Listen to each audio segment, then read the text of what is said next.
So we are here at Cape Coast Castle in Cape Coast. And I officially welcome you all to Cape Coast Slave Castle. Now, there are three huge slave castles in the whole of West Africa. It is so unfortunate that the three slave castles are located in Ghana. So he's about to turn the lights off. Ah! What? Wow. Now look, the punishment cell has no windows. It used to have three doors. First door, the middle door, and the last door. I don't think I could stay in there for, I don't know how long I could live in there. The other female dungeon is opposite to this one. In each one of them, we have as many as 250 African women. 250 here, 250 there. So that means there were 500 African women. The only source of light and air for the African women in the female dungeons were only three windows. 1, 2, and the other one is right there.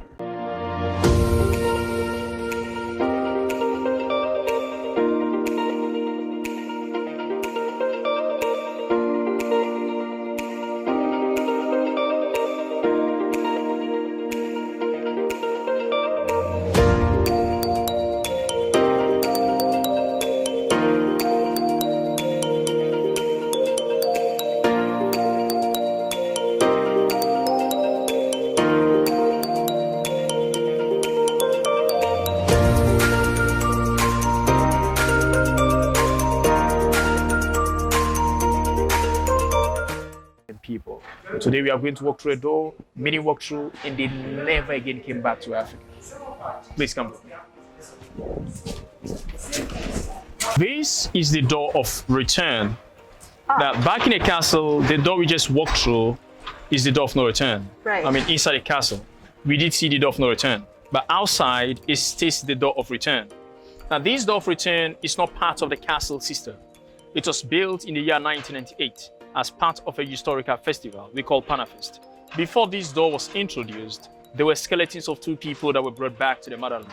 Now, these two people are called Samuel Carson and Madame Crystal. They were enslaved Africans that were forcibly transported to Jamaica and New York. Samuel Carson was taken to New York, Madame Crystal to Jamaica. They died and were buried there respectively. In 1998, their skeletons were exhumed from their graves and brought to a place called Abanzi. They first brought them to Accra. After Accra, they brought them to a place called Abanzi. From Abanzi, they brought them across the Atlantic Ocean through the door of return. This is a symbolic movement. This is to tell all the people of the diaspora, I mean our brothers and sisters in the Caribbean, in the US, in the UK, that although their ancestors could never come back to their roots, but they being the descendants can return to their motherland. And that's the meaning of this door, the door of return. Yeah. Of Samuel Carson and Madame Crystal are reburied at a place called Asin Manson Slave Market or Asin Manson Slave River. And when you go there right now, you see their graves. Now I'm taking you to the living rooms of the governor. Let's go see how the rooms over there look like so you can conceptualize the differences between the conditions in the dungeons and the conditions in the living rooms of the governor. This place used to be the barracks for the English soldiers.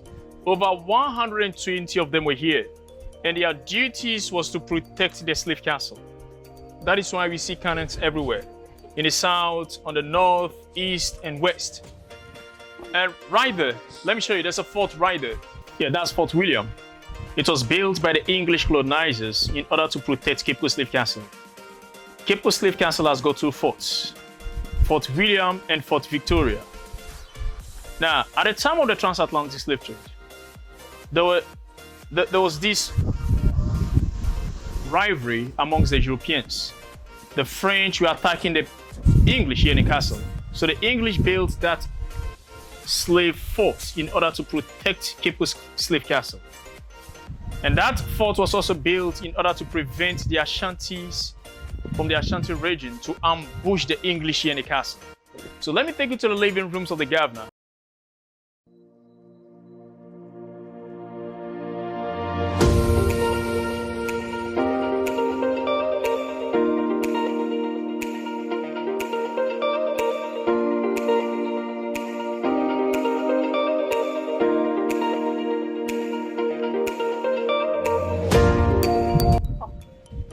So this was the living room. Yeah, this was the living room of the governor.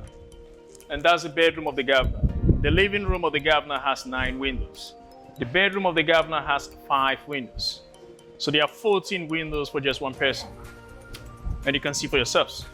The living room of the governor is very airy. The views are very beautiful. Yeah. It's spacious in here. Did you see the conditions in the dungeon? Yes. The conditions in the male dungeon and the female dungeon, very staffing. So this is the difference. Wow. So the British here knew what they were doing to the African people in the dungeons. And they were okay with, obviously, yeah, they were okay with that. Because of gold. Because of gold.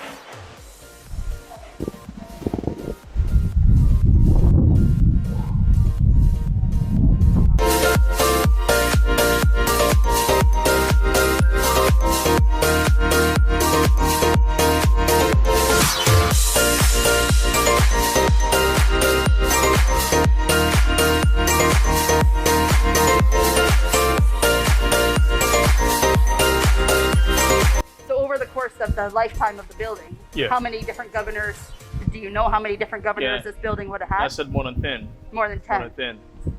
And then, so I understand they have one room, one bedroom. Yeah. And basically one person lived here, but so were they allowed to have families? Were they allowed to have wives or children or? The various English colonizers here in the castle, including the governors of the slave castle, were sexually abusing the African women in the female dungeons. Right. This is what the governor did. Could they have families of their own? Not family per se, but they did have many children with the African women. Right. Now, the moment an African woman or any of the African women got pregnant in the female dungeons, she'll be brought outside the slave castle. Yes. So the English colonizers had a community, a whole community. Now, those African women that got pregnant were given clothing items, shelter, food, water, and they were also allowed to nurse their children. So families in some way, I'll say yes. Mm-hmm. But because they were not living with them together in this place, I'll say no, that was not a family. Right. Because as a father, you're supposed to take care of your wife and your children together. So there was, a governor couldn't have his wife and live here. The governor had a wife in England. Oh, they had wives in England, but they were sexually abusing the African women in the female dungeons here in Cape Coast Slave Castle. So this big area was for one person? For one person, the boss of the castle, which is the governor. Wow. The British governor of the castle.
So there are 4 identified graves on the courtyard.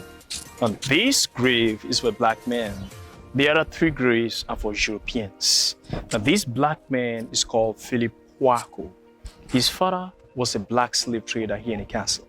Because of that, when his son Philip Kwaku, who was buried here, was 11 years old, he and other 2 boys were taken to London to study theology at the University of Oxford. However, the other 2 boys died. Philip Kwaku was the only child that survived. He studied theology at the University of Oxford. He was the first African to become an Anglican priest in London. He became a priest in that church on top of the male slave dungeon.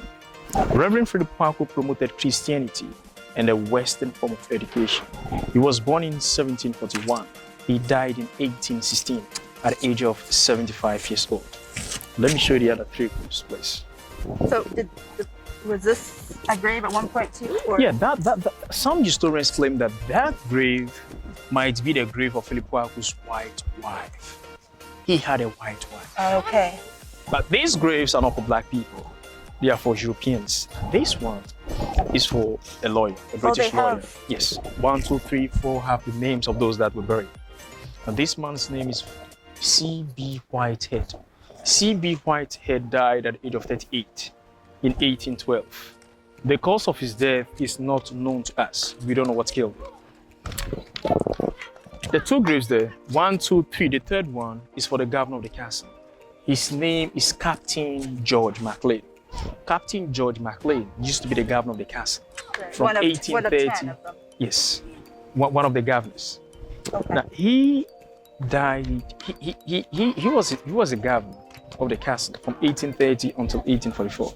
He sealed off the tunnel in a male slave dungeon. And Captain George MacLean took his time to study the culture of the local people around the castle. He also built a court of justice up there, which he called MacLean's Hall. He was born in 1801. He died in 1847 at the age of 46. Malaria killed him. And that's his wife's grave. The name of his wife is Letitia Elizabeth Landon. Okay. She committed suicide after she found out that her husband was cheating on her with a black woman. She committed suicide at the age of 36 in the living room of the garden. However, there are some historians that claim that Letitia did not commit suicide, but it was the black mistress of her husband that poisoned her. She died at the age of 36 in the bedroom of the garden. This courtyard was also a graveyard. Thousands of people have been buried here. Really? Thousands of people.